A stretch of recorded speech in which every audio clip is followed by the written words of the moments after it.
Yo sé lo que ustedes están pensando. Otro podcast de la pandemia, otro podcast de persona que está en cuarentena y que no sabe qué hacer con su vida. No, este es literalmente el podcast más esperado de Niterói. Hace 3 años que estamos intentando hacer este podcast e finalmente decidimos gravar el piloto. Mas nossa audiência é majoritariamente brasileira, então eu acho que a gente tinha que passar para o outro idioma, apertar a tecla SAP da Rosana. Então tudo que eu falei até agora não vai. Entendi. Vai. Eu fiz uma introdução que não vai. Não, ela tá gravada, ela já é a nossa introdução. Cuba, que viva Cuba! Cuba para sempre! Por que, Rosana, você decidiu trocar esse sotaque maravilhoso do espanhol, desse espanhol latino-americano, para a nossa quebrada brasileira? Bem, primeiramente, bem-vindos, Cuba Lovers e Cuba Haters também. Esse aqui é Cuba do Avesso, um podcast com sotaque, porque sem sotaque eu não sei falar. Alô, fonoaudiólogos. Não, brincadeira. Depois de 6 anos no Brasil e 3 anos de preparação para fazer esse podcast, a gente finalmente está sentando para conversar sobre um tema que eu quero muito falar desde que eu cheguei aqui, e é Cuba. Eu saí de Cuba achando que eu ia chegar no Brasil, ia fazer a minha pesquisa sobre as minhas coisinhas lá, e eu ia voltar para casa.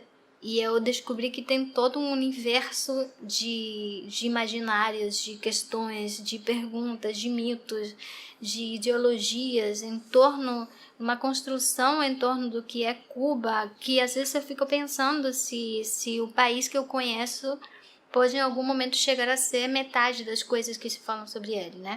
A gente aqui, não só aqui no Brasil, mas eu acho que no mundo inteiro acaba sendo muito atingido pela mídia, né, e assim, as notícias que chegam aqui não são as notícias necessariamente escritas por cubanos, não são notícias que são, às vezes, nem por cubanos que moram dentro da ilha, né, então a gente acaba recebendo a notícia de uma agência de notícias britânica que vai falar e mencionar Cuba por algum motivo. Então a gente chega aqui muita teoria da conspiração, tenho que te dizer. E assim, eu tenho ouvido algumas coisas mais recentemente de podcasts, inclusive sobre o tema, então vamos ter muitos assuntos para comentar sobre teorias da conspiração com relação àquela ilha charmosíssima do lado de Miami, né? E assim, eu acho que a primeira coisa que a gente precisa fazer aqui, e é por isso que a gente está gravando esse piloto, é tentar introduzir e apresentar de onde vem a Rosana e de onde vem o Léo, que sou eu. No caso, eu não me apresentei ainda. Meu nome é Leonardo Fará. Eu sou brasileiro, não sou cubano, mas estou casado com uma cubana e recomendo. Mas não é isso que eu quero dizer. Talvez não com a mesma cubana. Não com a mesma cubana, com certeza. Mas até agora estamos conseguindo realizar esse desejo nosso de falar sobre Cuba, que é um assunto que eu tenho muito interesse em conhecer. E apesar de 3 anos planejando o start desse podcast, a gente não chegou a conversar tanto sobre esses temas porque eu queria que fosse surpresa para mim durante a gravação. Então a gente sabe o tema, mas a gente não discutiu eles antes. Então quando chegar aqui vai ser tão novidade para mim, talvez um pouco menos para mim, mas tão novidade para mim quanto para vocês que estão assistindo. Então, assistindo, né? Eu ainda sou um cara muito das mídias de a pessoa vídeo, que né? vê do audiovisual. Mas aí quem estiver ouvindo e assistindo vai conseguir entender o que eu falei. Mas o importante é isso. Eu queria entender agora, Rosana, na verdade eu acho que todo mundo queria entender, e aí? Veio pro Brasil, se deparou com um povo, ou as pessoas que você conheceu, que reuniam mitos sobre a ilha, às vezes infundados, às vezes fundados até por o que a gente chama hoje de fake news, né? Que já existia há muito tempo, né? E aí, de onde veio esse desejo primeiro de desmistificar a ilha, desmistificar Cuba, o governo, a política, a educação, a formação social? E, assim, por quê? Porque, assim, eu acho que pode ser fácil falar, é isso aí tudo mesmo. É difícil mesmo, é isso aí tudo mesmo e bola pra frente, né? E você decidiu, na verdade, rebater essas notícias, críticas, questionamentos, mitos. Então, por que você fez isso? Por que você decidiu fazer isso? Primeiro, eu acabei de perceber que eu iniciei o podcast como se todo mundo que tá ouvindo, e tomara que seja muita gente que chegue nesse piloto, como se todo mundo que estiver ouvindo a gente fosse daquele meu grupo que tá ouvindo há 3 anos. Eu vou falar sobre Cuba, vou criar um canal pra falar sobre Cuba, e eu tinha decepcionado até agora, né? Então, meu nome é Rosana. Eu cheguei em Niterói em 2016, no meio daquela confusão do golpe da Dilma. Então eu peguei aquele Brasil super mega convulso que você chegava nos lugares e as pessoas falavam, não, a Dilma tem que cair, a Dilma tem que cair. E você perguntava, beleza, mas no cenário político em que a Dilma tem que cair, quem você colocaria? Tanto faz. Era a resposta comum. Tanto faz. O importante é que a Dilma tem que cair. E eu acho que esse momento foi um momento de acordar, né? De perceber que eu estava num país que também era completamente diferente de tudo que eu tinha conhecido sobre o Brasil até o momento. E você sabia que a Dilma era um resquício, né? A raspinha do tacho da esquerda latino-americana. Tipo isso. Era acho que a primeira, ou uma das primeiras a serem, né, questionadas no governo. Depois, posteriormente, nós vamos ver na Latinoamérica como um todo os governos de esquerda perdendo força e sendo criticados, questionados e até mesmo sofrendo golpes, né? Não só como no Brasil. Pois é, e assim, eu vim de Cuba para fazer pós-graduação aqui no Brasil. Cheguei em 2016 para fazer mestrado em comunicação na pós-graduação, e aí eu cheguei, eu vinha de trabalhar política, eu vinha de trabalhar Latinoamérica, e a nossa ideia de Brasil era muito diferente. A gente tem assim por cima uma noção de que Brasil é um país grande, de que Brasil é um país rico. A gente entende o brasileiro como par, a gente entende o brasileiro como aquela pessoa que ela é muito parecida com o cubano, que o clima é parecido, mas ao mesmo tempo a gente também tem aquela visão que é muito mediática também, né, muito midiática do samba, do futebol, da morena, negra, despampanante e tal. O soft power cultural. Que exatamente. Mas ao às mesmo vezes tempo, é pintado e às vezes faz parte mesmo do só que o Brasil político, né? É muito mais do que isso, né? O Brasil tem aquela coisa de ser muitos Brasis dentro de um lugar só. E quando eu cheguei aqui, eu tinha também essa ideia de que é um país rico, mas ao mesmo tempo é um país que ele é muito desigual, porque também é de conhecimento, é senso comum essa questão de falar que o Brasil é muito desigual, mas aí você começa a entender que é muito mais do que só aquilo. Tanto na questão cultural quanto na questão do que é desigual, tanto a política é muito diferente da política que se faz em Cuba. A forma como as pessoas se envolvem com o dia a dia, com questões políticas, mas também com questões culturais, históricas, é muito diferente. Então, para mim chegar no Brasil, confesso que eu tive um tempo ali de silêncio para conseguir entender o que era esse lugar que eu estava chegando e como eu conseguiria me encaixar naquela dinâmica que eu achava que eu conhecia, mas que eu percebi que não era. E era uma dinâmica já de instabilidade política, instabilidade na gestão política do país, e num Rio de Janeiro que conhece, a palavra aqui é instabilidade. Pois é. Né? Mal sabia eu. Mas você escolheu, de certa forma, uma cidade que, claro, tem seus problemas, mas que tem um bom índice de desenvolvimento, que tem alguma estrutura mais sólida, né? Niterói, para quem não sabe, Niterói não é a cidade, não é o outro lado da poça da cidade do Rio de Janeiro, tá? Niterói é uma cidade separada do Rio de Janeiro, são 2 cidades dentro do estado do Rio de Janeiro, e Niterói tem bons índices de desenvolvimento humano, né? Dizem que inclusive é a cidade do sorriso, né? Porque as pessoas são felizes aqui. Nem tanto. As pessoas são felizes aqui. É uma das frases que eu mais lembro da minha infância. Porque, assim, em Cuba você tem muitos cartazes, murais e tal, com frases revolucionárias e tal, e aquela imagem de pioneiros. Vocês não têm a palavra pioneiro. É um estudante do ensino fundamental com uniforme e tal. É muito marcada essa imagem, né? Uma foto deles assim e do lado somos felizes aqui.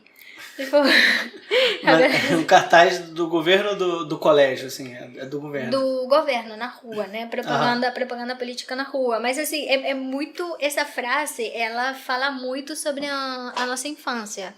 E quando eu falo minha infância, eu sou nascida em 89, bem no ano em que caiu o Muro de Berlim. Então, toda a minha geração, ela é traumatizada pela queda do Muro de Berlim. Ela é traumatizada pela queda do campo socialista. A minha geração, ela não consegue falar sobre a sua vida. Estou falando a minha geração dos cubanos, né? A gente não consegue falar sobre a nossa vida sem falar no chamado período especial, que é um nome bonito que foi dado à pior crise econômica que o país viveu até hoje. Não sei se foi pior do que hoje durante a pandemia. Mas o momento atual a história estuda daqui a pouco, né? Pois é. Deixa a gente passar esse momento, porque esse momento realmente é uma crise mundial, né? Na verdade, se já existia um problema de distribuição de qualquer insumos, né? E quando eu falo insumos, eu falo de alimento a carro, de eletrodomésticos a madeira para Cuba, né, por conta dos embargos econômicos. Se a gente vai ter tempo para falar aqui da infância da Rose, do colégio da Rose, dos embargos econômicos. Eu sou estrela. Numa pegada mais... Não, e sempre comparando também com a minha vivência de criança aqui no Brasil, as minhas experiências daqui também. Mas eu queria entender o seguinte: você pegou um avião e veio. Não, mas vamos lá, isso que eu quero entender. Pegou, rodou o mapa, o globo, né, da Terra, deixou rodando um tempo, apontou o dedo aqui em Niterói, RJ Brasil, e falou: eu vou. É isso. Não é bem assim. A Terra é redonda e tem globo lá em Cuba. Por enquanto. Tá, ótimo. Por enquanto. Vamos deixar porque isso agora claro. Tem uma epidemia de... Não fala que isso chegou lá também. Chegou. Foi junto Vamos deixar com o coronavírus. Vamos deixar assim. Foi junto com o coronavírus. Então, eu acho que é importante a gente esclarecer uma coisa. Esse podcast, ele tem o intuito de ser político, sim, mas ele tem um intuito de ser um político que abrange todas as questões políticas. E quando eu falo isso, é porque aqui a gente não vai ficar só discutindo se você gosta de Fidel ou se você não gosta, se Cuba é comunista ou se Cuba é socialista. Não é sobre isso. Eu acho que política, ela envolve principalmente em Cuba, ela envolve todas as questões.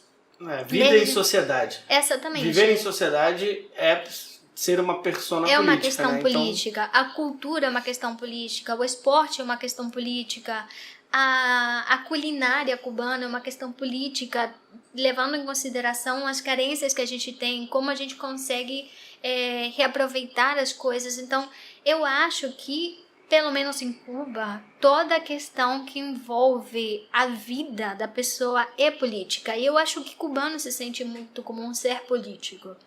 Então, esse podcast, para quem está esperando um podcast político, vai ser um podcast político, mas sim desde todos esses pontos de vista. Vai ter dias que a gente vai conversar aqui sobre culinária, sobre comida, sobre tradição, e isso também é política, gente. Porque você não pode separar uma coisa da outra. É verdade, não se faz política de barriga vazia. É importante. Então, vamos e a falar comida de da minha avó é simplesmente maravilhosa. E assim, das receitas que eu pude provar aqui, eu não tenho que dizer o contrário mesmo, não. Pois não pode falar outra coisa, senão é ele que cozinha. Mas assim, eu tinha estudado português uns 5 anos antes de vir para o Brasil. Todo mundo estudava francês, todo mundo estudava inglês. E eu falei, não quero estudar isso não, vou estudar português. Por quê? Vai saber, eu só queria estudar português. Seu pai já sabia português? Meu pai tinha sido professor em uma missão para São Tomé e Príncipe, muitos anos antes de eu nascer, e meu pai já tinha uma noção de português. A gente zoava muito em casa porque o meu pai fez com que a minha mãe se apaixonasse por ele cantando músicas do Roberto Carlos e coisas do tipo. Então, aí o rei abalando corações internacionalmente e na língua mãe. Pois é, e era muito engraçado porque as lembranças que eu tenho da minha infância são lembranças de músicas que hoje eu odeio. Odeio porque não tem a ver com a minha geração, né? Mas ao mesmo tempo é uma lembrança muito bonita, porque era o meu pai me levava para dormir cantando músicas do Roberto Carlos, cantando músicas de Luciano Camargo, sabe, Cuba tem essa questão intercultural, multicultural, sei lá como chamar. Só para deixar claro, Luciano Camargo é o Zezé de Camargo e Luciano, tá? Porque em Cuba a gente chama de Luciano e Camargo, então... É o Zezé de Camargo e Luciano, tá? Vai ter um momento de tecla SAP aqui em alguns momentos. Não, esse foi legal ter acontecido, porque nem eu sabia. Eu tive que ficar processando aqui em silêncio para entender o que era Luciano e Camargo. Mas é a dupla Zezé de Camargo e Luciano. E foi super popular em Cuba. Muito popular em Cuba. Vocês, na verdade, assim, até mais recentemente, em termos de música, né? Alexandre Pires... Também. Diogo Nogueira, tem um DVD. Não, Diogo Nogueira não sei, mas Alexandre Pires, por exemplo, foi um hito da minha adolescência. O Diogo Nogueira é muito mais recente. Né? Bem tem mais um recente, DVD de um show do Diogo Nogueira em Havana. É verdade. Que é incrível, o DVD é incrível. Então, existe esse intercâmbio, sempre existiu esse intercâmbio cultural entre brasileiros e cubanos, principalmente porque nós somos povos muito parecidos, como você disse lá no início, em termos de receptividade, de amistosidade, né, de você receber qualquer pessoa e entrar em casa e tudo mais, né? Então, eu acho que a gente tem essa proximidade. Mas, politicamente, são países que tiveram suas rusgas durante todo o tempo, principalmente porque o Brasil sempre, historicamente, se alinha junto aos interesses norte-americanos, né? E pós-revolução, essa coisa ficou um pouco mais pegada. Pois é, até no início, gente, eu estudo comunicação e uma das coisas que eu estudo é Revolução Cubana. Então, muitas das coisas que a gente vai falar aqui, elas estão embasadas em coisas que eu estudo, mas também na minha vivência.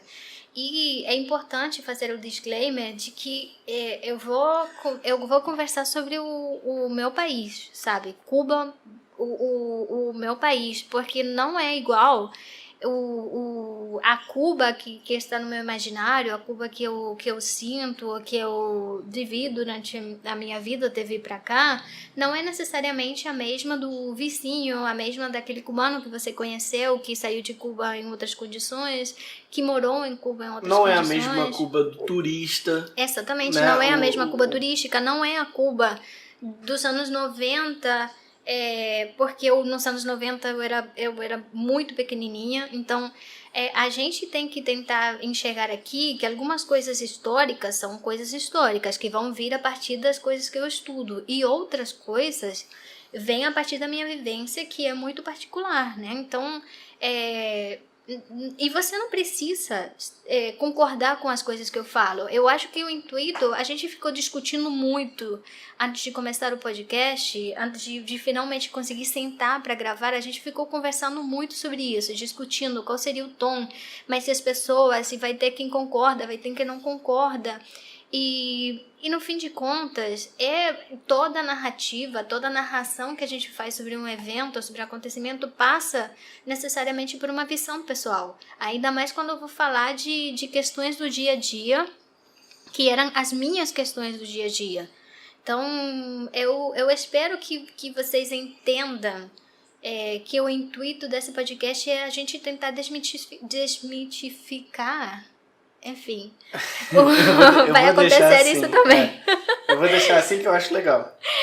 A gente tentar tirar todos esses véus, todos esses tabus que existem em torno de determinados temas, a gente conseguir conversar, sair dos mesmos temas. Eu já adianto, gente, é muito chato você chegar num cubano e antes de falar bom dia, você perguntar, você gosta do Fidel? Gente...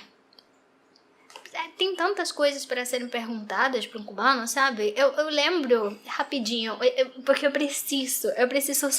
sei que esse meu amigo não vai ouvir esse podcast, mas é uma pena. A minha primeira interação com uma pessoa que eu amo muito, é um amigo meu, assim, dos primeiros amigos que eu fiz quando eu cheguei no Brasil, ele chegou muito preocupado, né?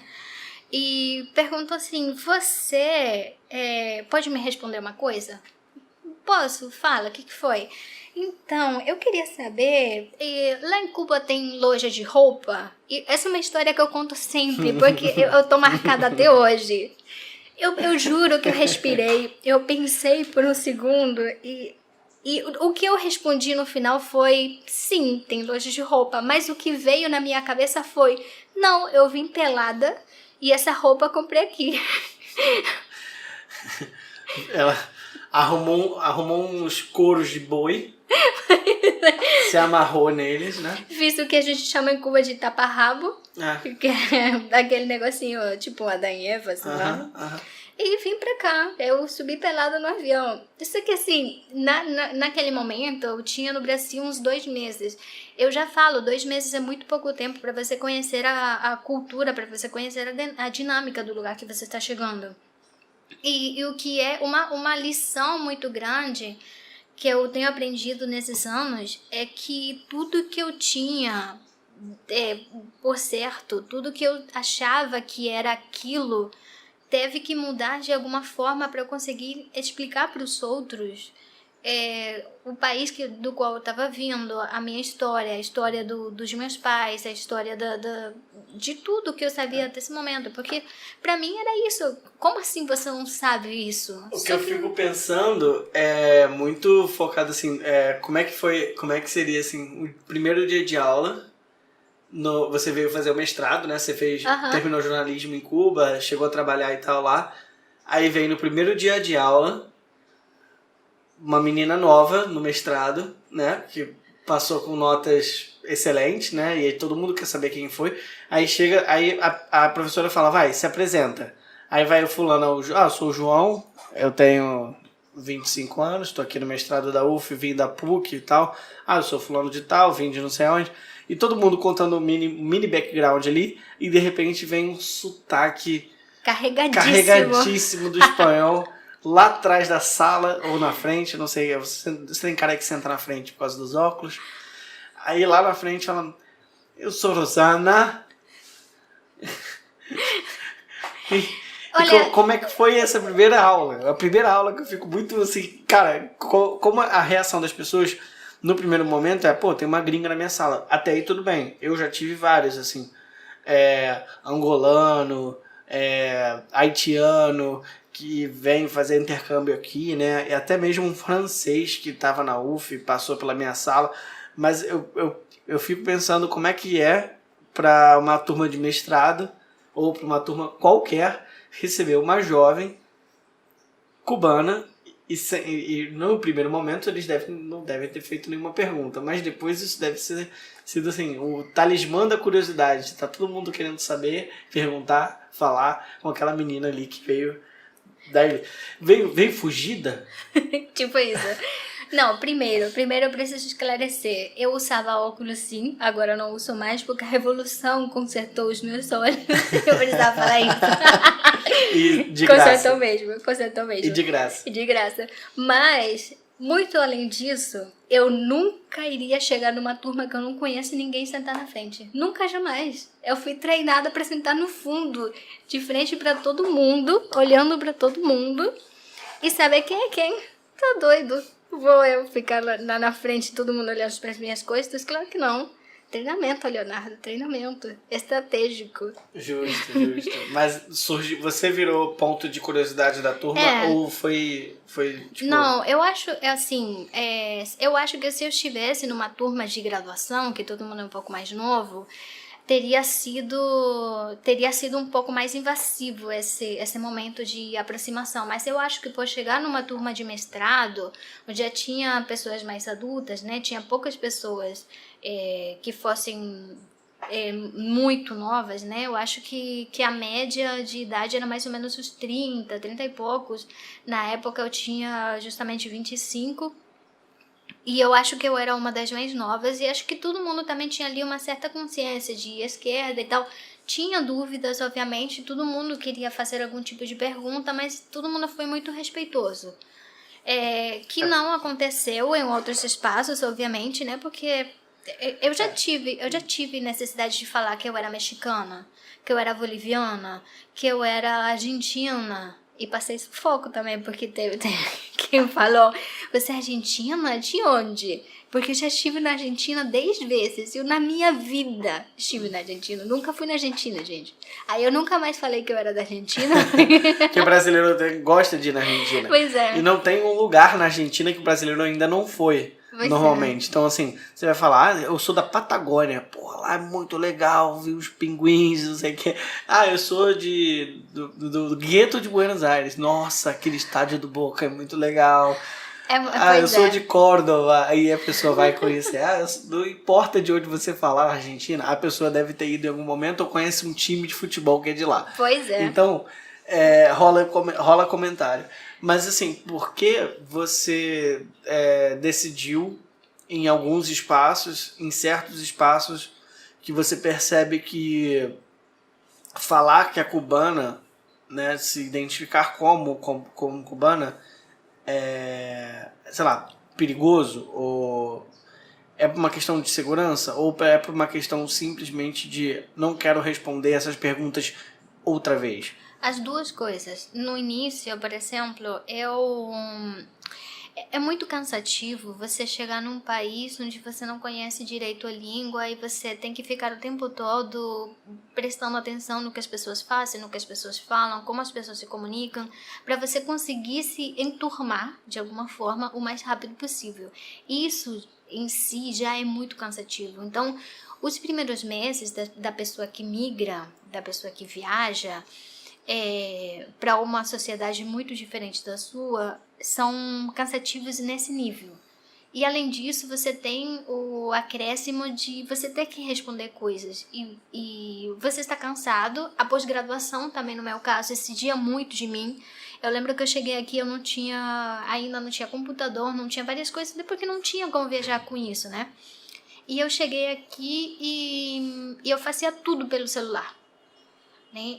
Então, chegou um momento que eu simplesmente estava exausta de tudo, exausta de viver, de responder perguntas que as pessoas sempre fazem, de ter que... Eu não sei simplesmente chegar e falar para a pessoa sim ou não. Eu passo por todo um processo didático de explicar, de dar um contexto, porque eu fui aprendendo como é mitificado o Cuba no Brasil. Então, eu senti desde o primeiro momento que eu tinha uma espécie de missão. Eu peguei para mim a missão de conversar sobre. Eu brinco espalhar a palavra. De espalhar a palavra. Você já ouviu hoje a palavra do comunismo cubano? Eu acho que isso deve ser... É engraçado isso, porque acho que a maior parte das perguntas, ou talvez a pergunta que todo mundo faz na primeira vez que te vê e você saiu de lá? Esse é pensando. Como? Você fugiu? Como você conseguiu fugir? Aí como é que foi? Porque assim, até eu mesmo que tenho... Não sou o conhecedor de nada, mas assim, eu tenho algum conhecimento sobre esquerda, sobre, sabe, Cuba inclusive. Eu tive essa curiosidade quando a gente se conheceu e eu queria entender como é que foi, assim. Eu queria entender se era um privilégio seu e você tinha um tempo lá de tenho que sair X e voltar tal ano. Tipo, se você tinha... Eu queria saber se era uma parada mais... uma autorização governamental que te deixava fazer essas coisas fora do país. Ou não, ou era assim... Galera, passei numa prova lá no Brasil, vou lá fazer o curso. Eu tive essa curiosidade na época e eu imagino que todo mundo que passou pela sua vida em algum momento pensou. Se não perguntou, pensou. E se não perguntou, ficou te olhando assim, atentamente, com o olho aberto, esperando você soltar alguma informação que levasse aquela pessoa a crer que você era uma refugiada. E, na verdade, não é o caso, né? Hoje justamente uma das minhas melhores amigas se formou como doutora falando sobre migrações, né? E como é complexa essa questão da migração, o lugar da migração e tal.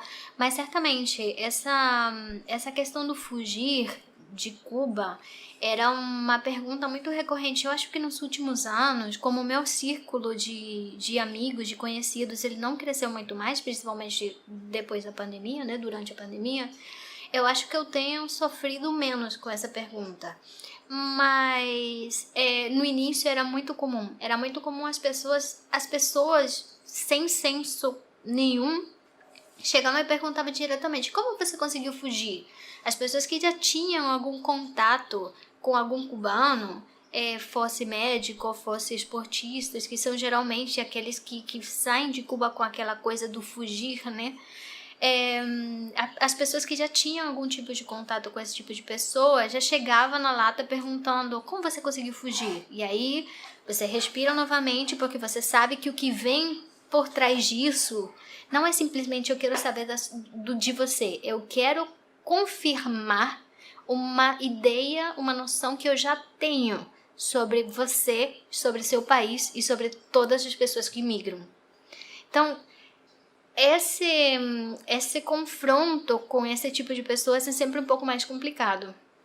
Porque é aquele tipo de pessoa que se disfarça de pergunta, de querer saber simplesmente para apontar o que ela já sabe, entre muitas aspas, sobre você. E quando eu falo sobre você, é porque ela te inclui naquele pacote, claro, que é Cuba e cubanos fora de Cuba. Uhum. E por outro lado, tem aquelas outras pessoas que de fato têm uma curiosidade, uma vontade de saber, justamente porque entende parte daquele lugar que tudo é muito mitificado, tudo é muito difícil de entender.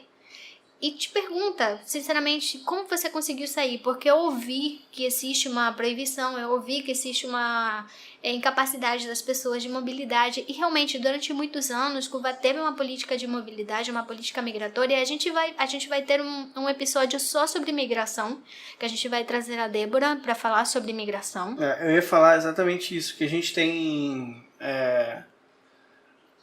Esse primeiro episódio, a gente está passando pelas pautas e parece que a gente não vai se aprofundar em nenhuma, de propósito, tá? Ficou curioso, interessado ou interessada de tentar entender um pouco mais sobre o que é cada uma dessas pautas e outras aqui que vocês queiram sugerir, no sentido de, eu queria muito saber sobre isso, e às vezes tem uma pergunta na cabeça de alguém que ela paira em todo mundo e você nunca teve uma cubana ou um cubano para perguntar, né?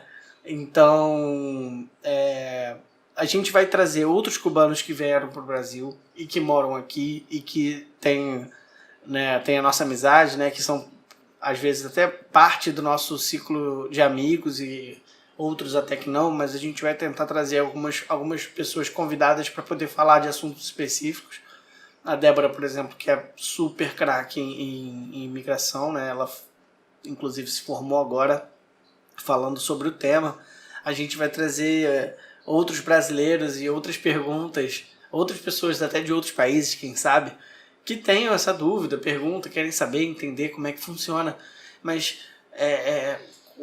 o que é esse negócio? A gente pode trazer, até falar de, sei lá, operação paperclip, a gente pode falar aquela operação da Baía dos Porcos, né? Tentativa de invasão Playa Girón. pela Playa Girón. O espanhol dele tem dia. Meu espanhol tá muito enferrujado. Mas assim, eu tenho treinado, viu? Tenho treinado, melhorado.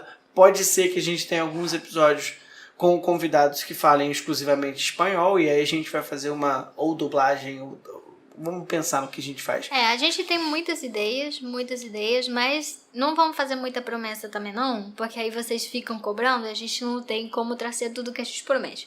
Mas com certeza a gente vai ter episódio sobre imigração, a gente vai ter episódio sobre vacina. A gente vai falar sobre vacina. Não pode falar essa palavra em singular.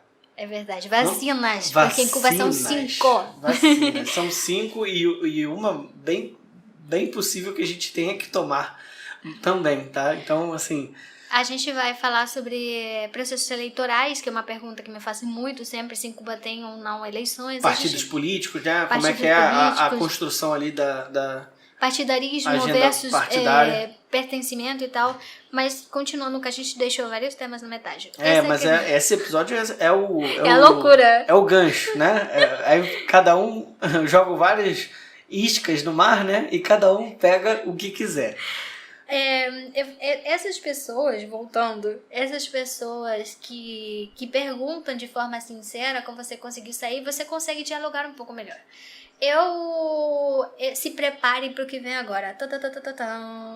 Eu trabalhei no Partido Comunista de Cuba, foi o meu primeiro trabalho oficial depois da minha formação. Eu me formei como jornalista em 2012 e, para minha surpresa, eu fui colocada para trabalhar em Cuba. Quando você se forma, você tem garantido um emprego. Nunca é o emprego dos seus sonhos, nunca é um emprego bem pago, mas você tem emprego quando você termina. E você vai fazer... Igualzinho aqui. Aqui também. É estágio e emprego garantido quando sai da faculdade. A gente o Estado meio que obriga a universidade a estabelecer nexos por conta também de como a educação superior é concebida em Cuba. Você precisa ter lugares onde estagiar de forma obrigatória durante o curso da sua carreira, e quando você termina você precisa ser colocado em algum lugar para trabalhar, porque você meio que paga a sua universidade, que é completamente gratuita, e quando eu falo completamente gratuita é mesmo tudo, até os livros.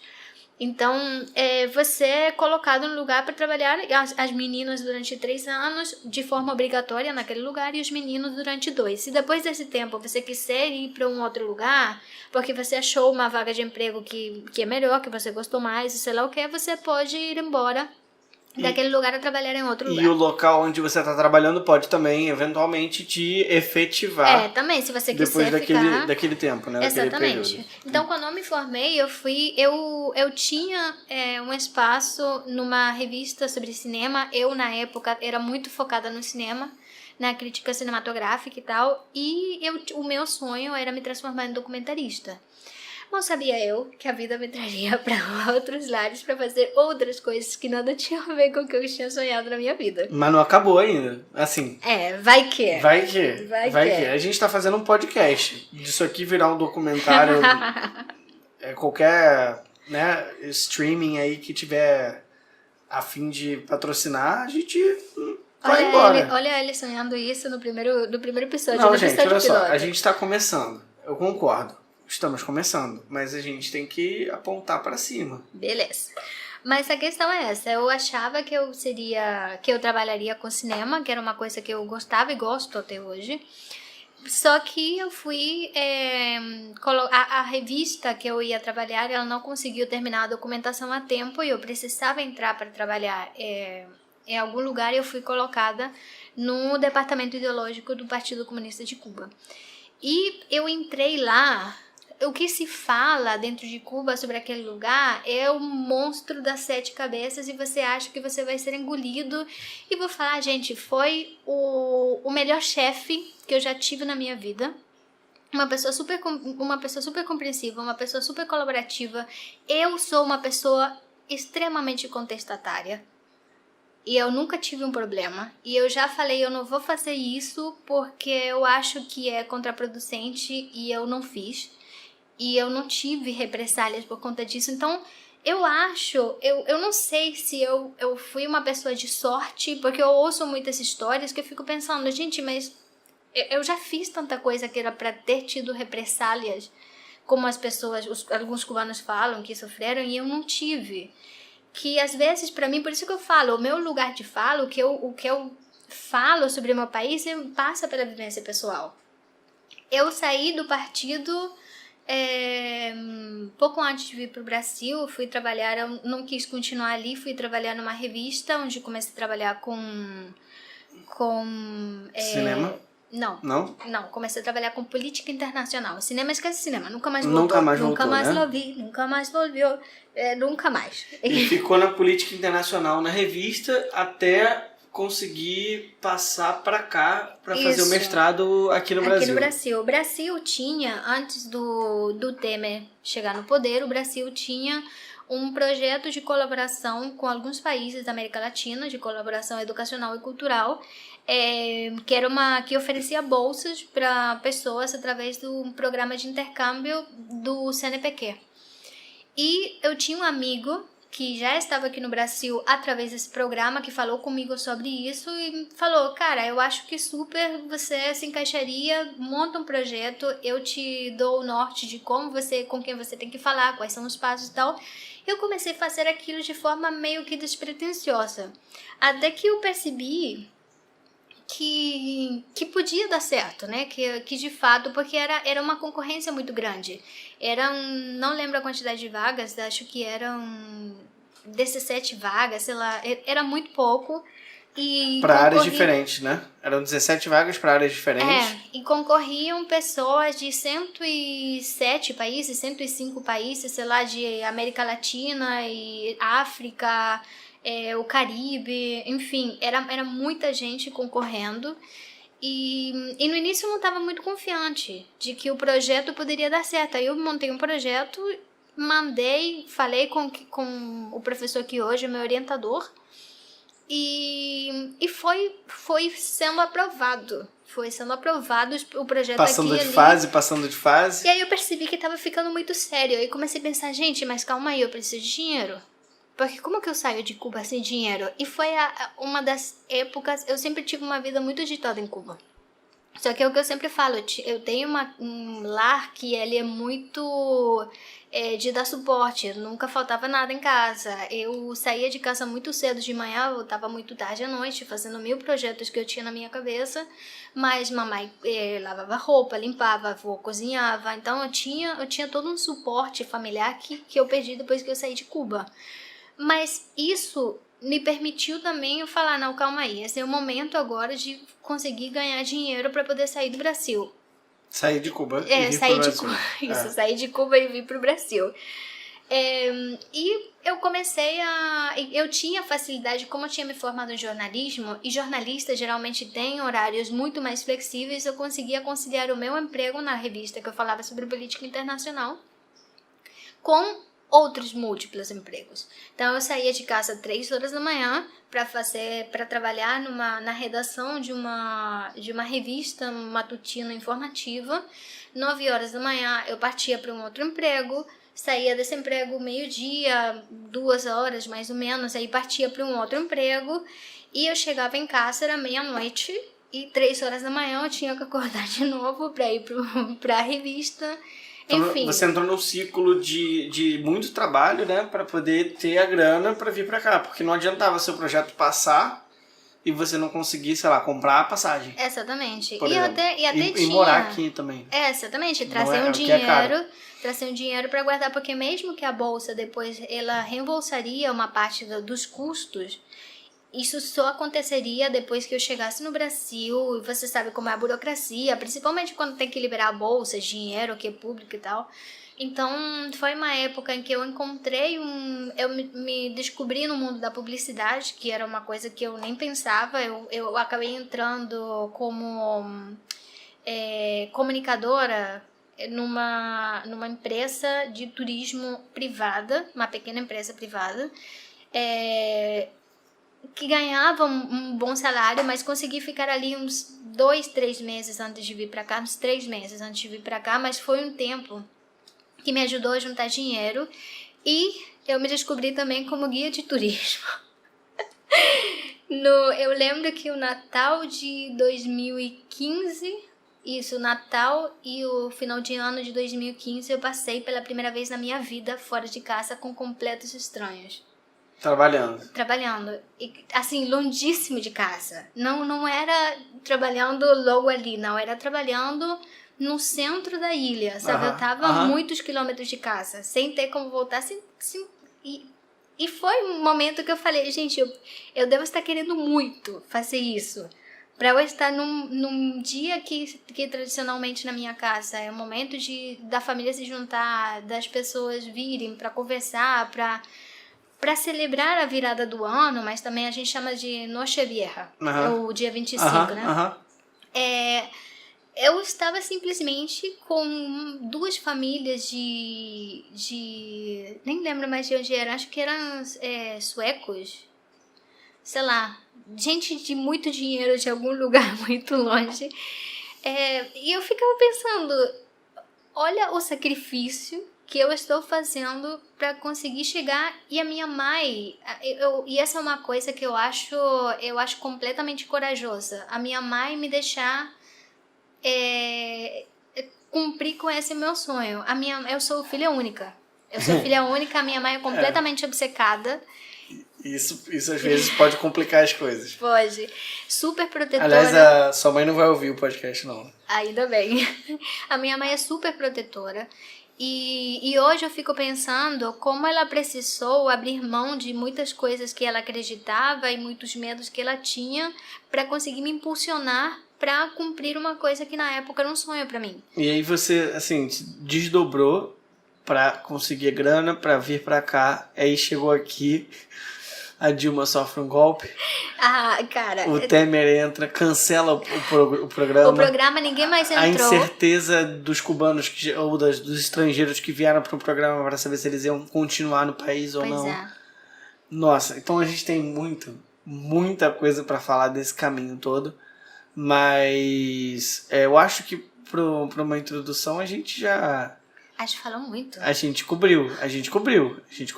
Acho que as pessoas já sabem quem é a Rosana. Será que as pessoas sabem? Será que eu falei o suficiente? Eu quase nem falo. Não, vocês podem perceber que a minha introdução foi bem simples, bem rápida, 4 frasezinhas ali, eu sou o Leonardo e pronto, acabou. Eu acho que a gente vai ficar por aqui hoje, pra gente, nesse primeiro piloto, né, pra vocês conhecerem um pouquinho do que a gente quer falar. Vocês já perceberam que o ritmo aqui vai ser com 220 ligado, conversa o tempo inteiro, muita informação, muito sobre cultura, muito sobre política, muito sobre Cuba, muito sobre Brasil. Sobre pessoais também, né? Eu ia falar disso agora. Eu ia falar que assim, o mais importante do que tudo isso é a vivência. É o quanto esse processo, né, de 6 anos já agora, né, fez você crescer e entender que talvez seja essa a sua missão na vida. Espalhar a palavra de Cuba. Espalhar a palavra do socialismo cubano. Olha, em uma escala um pouco diferente, Che fez isso, né? O Che Guevara liderou tropas para espalhar a palavra. Depois falam que o comunismo não tem nada a ver com religião, gente. Tá errado. Errado ou certo, vamos descobrir mais pra frente.